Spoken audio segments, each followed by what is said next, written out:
প্রিয় দর্শক আসসালামু আলাইকুম।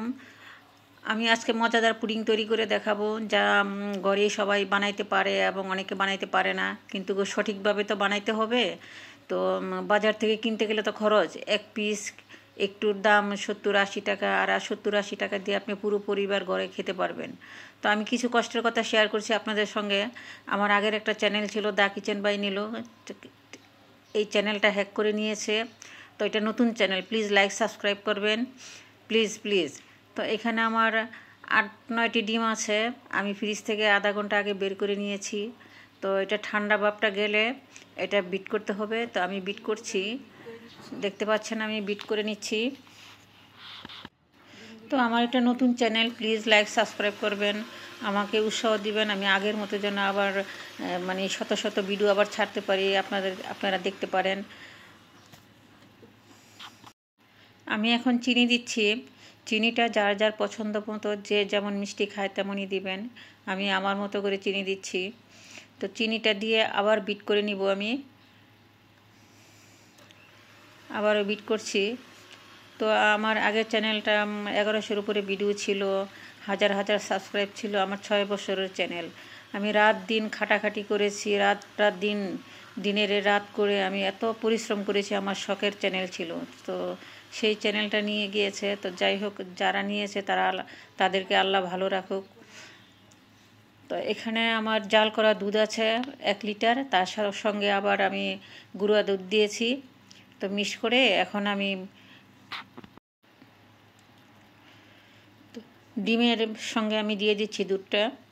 এই যে দেখেন, এখানে 1 লিটারের কিছু উপরে আছে দুধ।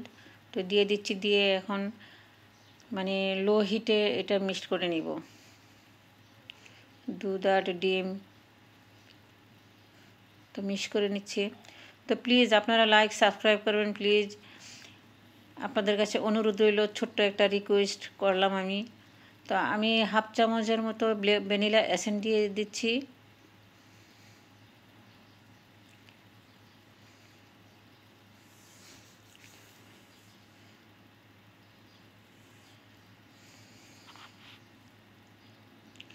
তো এখন হাঁড়িতে আমি একটা প্যান বসিয়ে দিলাম।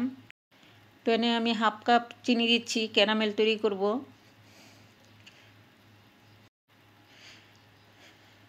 তো আপনাদের কাছে ছোট্ট একটা রিকোয়েস্ট রইল, লাইক সাবস্ক্রাইব করবেন। তো দেখেন চিনিটা গলতে শুরু করেছে, আস্তে আস্তে গলতে শুরু করেছে। আর চুলাটা লো হিটে থাকবে, পুড়ে যাবে। হয়তো বেশি বাড়িয়ে দিলে পুড়ে গেলে কিন্তু তিতা লাগবে, খেতে ভালো লাগবে না পুডিংটা। তো এটা পুরাটা মিক্স করে নিলাম। ফুল চিনি এখন গলে গিয়েছে। তো আমি লো হিটের মধ্যে আছে, এদিকে কিন্তু আমি চুলাটা অফ করে দিয়েছি, এমনিতেই নাড়ানাড়ি করছি। এই দেখেন শুকিয়ে গেছে, কালারটা কত সুন্দর হয়েছে দেখেন, কাটচিট করলেও পড়ে না। ক্যারামেলটা এখন মানে সেট হয়ে আছে। তো আমি দুধ, চিনি, ডিম এগুলি সেঁকে নিচ্ছি, কারণ দেখা যায় ছাঁকলে এখানে ডিমের ভাঙ্গা অংশ বা এটা সেটা থাকতে পারে। এটা পুরা ছেঁকে নিচ্ছি। তো আমি পানির মধ্যে একটা স্ট্যান্ড বসিয়ে দিলাম, দিয়ে প্যানের ঢাকনা দিয়ে আবার ঢেকে দিচ্ছি, ডাবল ঢাকনা। তো আমি দেখাচ্ছি এটা এখন কেমন হলো। মাঝে আবার একবার পানি দিয়েছি, পানি শুকিয়ে গিয়েছে, একবার পানি দিয়েছি। তো এই যে দেখেন, নাড়াচাড়া করলে কিন্তু এটা নড়াচড়া করে না, মানে সেট হয়ে আছে। তো আমি ঠান্ডা হওয়ার পরে সাইড দিয়ে আলগা করে নিচ্ছি।